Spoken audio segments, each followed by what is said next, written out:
सिद्ध परमात्माओं के पावन चरणों में वंदन करते हुए बोलिए सिद्ध भगवान की।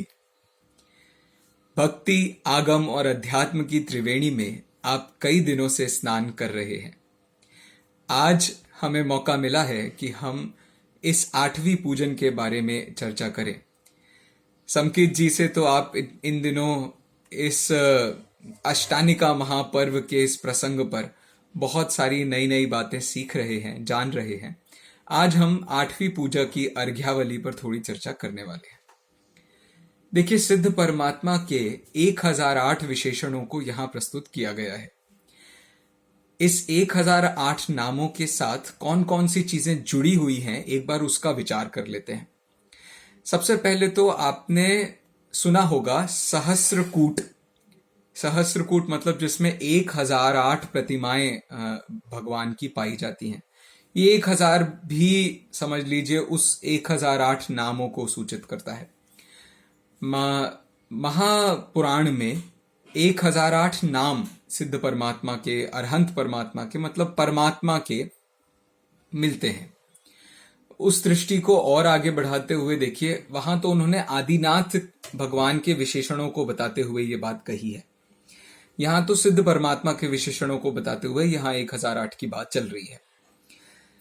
देखिए, 1008 बहुत ही सुंदर अलग अलग तरीके के नाम दिए हुए हैं। देखना, आप एक एक प्रस्तुतिकरण को आप ध्यान से देखेंगे, आपको बड़ा आनंद आएगा। इसमें समझ लीजिए, जो पर्याय में भी शुद्धता प्राप्त होना प्रारंभ होती है, वो शुद्धता समझ लीजिए, यदि क्षायिक सम्यक्त्व की दृष्टि से देखें तब तो आप उसे चौथे से मान सकते हो आगे आगे तक। लेकिन हम जिस सूक्ष्मता और शुद्धता की बात कर रहे हैं, वो शुद्धता का प्रारंभ अरहंत दशा से स्वीकार होता है।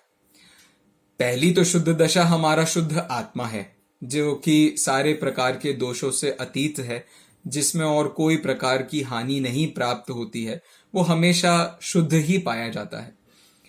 दूसरा जो शुद्धता का प्रस्तुतिकरण है, जो आपको इन विशेषणों में मिलेगा, वो है अरहंत दशा।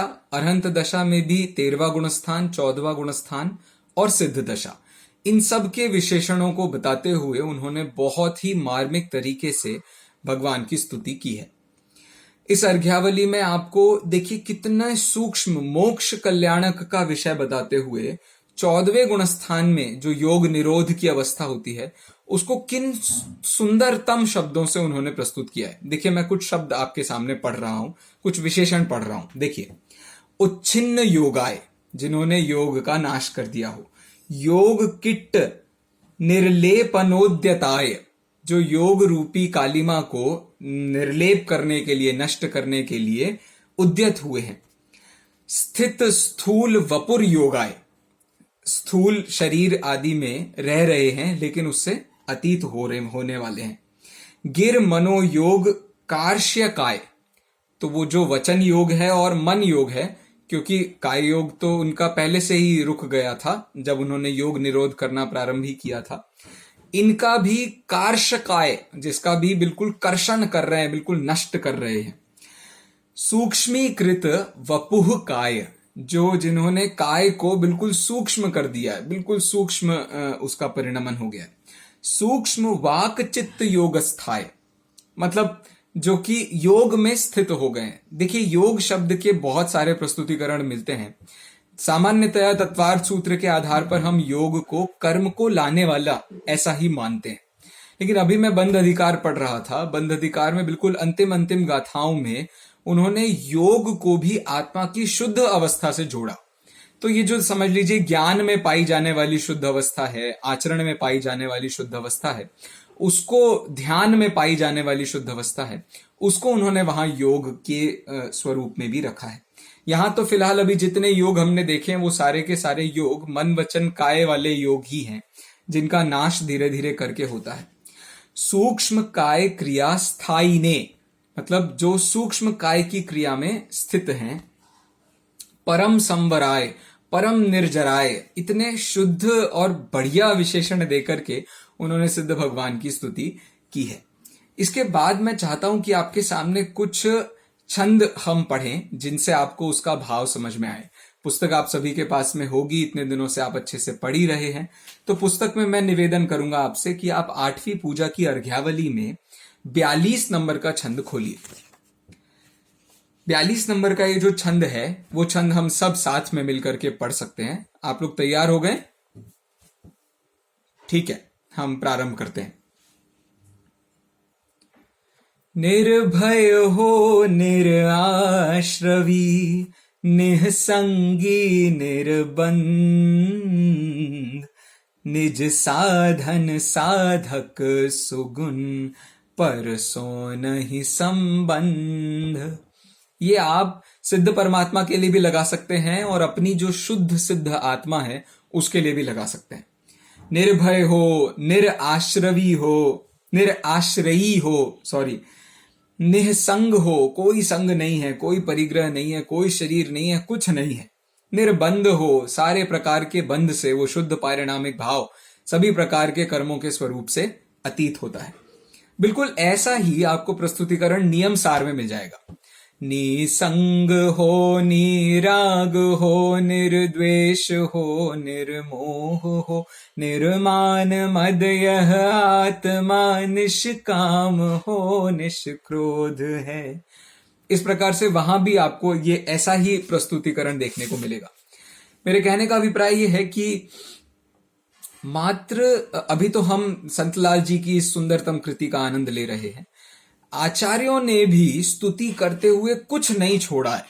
मेरे कहने का यह मतलब है कि उन्होंने दर्शन शास्त्र को स्तुति में डाला, आगम को स्तुति में डाला, अध्यात्म को स्तुति में डाला, न्याय तक को उन्होंने स्तुति में डाल दिया।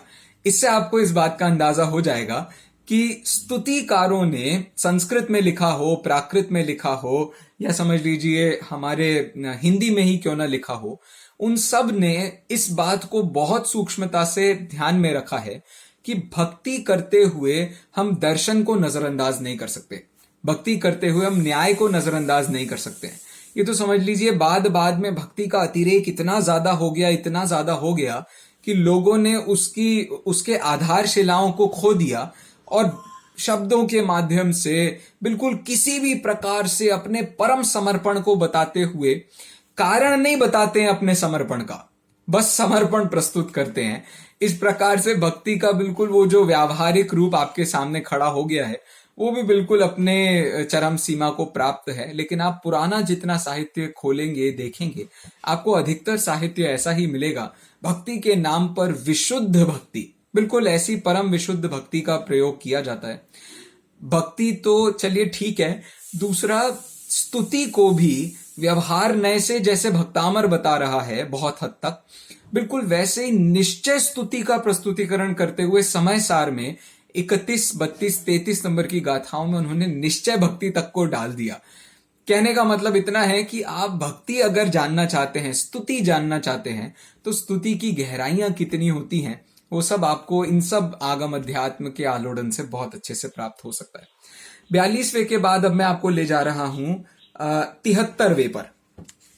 यह भी बहुत मार्मिक प्रस्तुतिकरण है, देखिए आपको बड़ा आनंद आएगा। परकृत भाव न लेश है, भेद कह्यो नहीं जाय, वचन अगोचर शुद्ध है, सिद्ध महासुखदाय। ये भी सिद्ध, दोनों ही प्रकार के सिद्ध, सिद्ध शुद्ध आत्मा और पर्याय में जो सिद्ध हो गए हैं ऐसे सिद्ध परमात्मा। परकृत भाव न लेश है, पर के द्वारा किया हुआ भाव बिल्कुल लेश मात्र भी नहीं है। भेद कह्यो नहीं जाए, कोई भेद उसमें खड़ा नहीं किया जा सकता है। वचन अगोचर शुद्ध है, आप वचनों से आत्मा भी कह दोगे तो व्यक्ति ये सोच सकता है कि आत्मा मतलब शायद वो राग वाली आत्मा के बारे में बात कर रहे होंगे। नहीं, यहां जो वचन अगोचर है बिल्कुल वचनातीत उसका अनुभव प्राप्त होता है, उसकी अपेक्षा से कहा है। तो इसका भी आप आनंद ले सकते हैं। समय सार की 6वीं, 7वीं, 38वीं, 73वीं कई गाथाएं हैं प्रवचन सार की, नियम सार की, जिनमें आपको इस प्रकार का विषय देखने को मिल जाएगा। आगे बढ़ते हुए मैं आपको ले जा रहा हूं छंद क्रमांक 158 पर। 158 नंबर के छंद को आप जरा खोल के देखिए। जाकी शक्ति अपार है, हेत अहेत प्रसिद्ध, गणधरादि जानत नहीं, मैं वंदू नित सिद्ध। जिनकी शक्ति अपार है, गणधर भी सबको उपदेश दे सकते हैं, लेकिन अरहंत के सभी गुणों को नहीं गा सकते हैं, उनकी सभी पर्यायों को नहीं गा सकते हैं, उनके स्वरूप को पूरी तरीके से हमारे सामने प्रस्तुत नहीं कर सकते हैं। इस प्रकार की बात हमने इन छंदों के माध्यम से देखी है। अंतिम कुछ छंदों को लेते हुए मैं आपको ले जा रहा हूं छंद क्रमांक, आप देखिए, हाँ,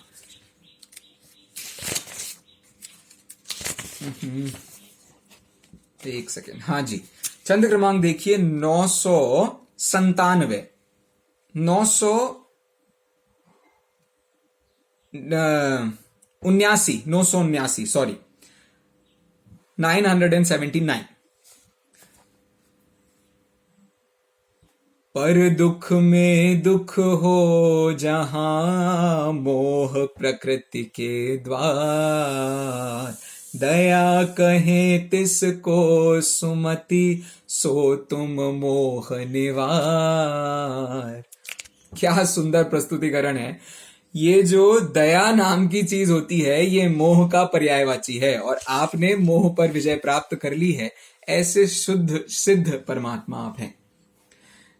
इसके बाद अंतिम देख रहा हूं 984, 984।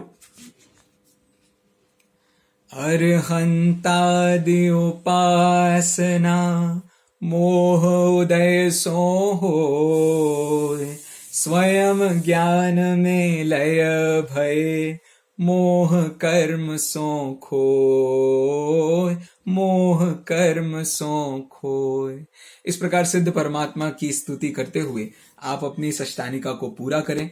विषय को यहां खत्म नहीं करना है। इस विषय को यहां से प्रारंभ करते हुए अब उस सिद्ध परमात्मा के स्वरूप को, अरहंत परमात्मा के स्वरूप को, जैसा कि द्रव्य संग्रह में कहा गया है, उस सिद्ध परमात्मा के स्वरूप को जानकर मानकर पहले विकल्प दशा में, फिर निर्विकल्प होकर के उसका आनंद लेना, इसी का नाम धर्म ध्यान है, इसी का नाम मुक्ति है, इसी का नाम शुक्ल ध्यान है। आप सभी इन ध्यानों को प्राप्त करते हुए ध्यानातीत सिद्ध परमात्मा को नमन करें और उस सिद्ध जो हमारी शुद्ध आत्मा है उसको जाने माने, उसमें लीन हो जाएं। इसी मंगल भावना से विराम लेते हैं। ओवर टू यू संकित जी। धन्यवाद। जय जिनेन्द्र।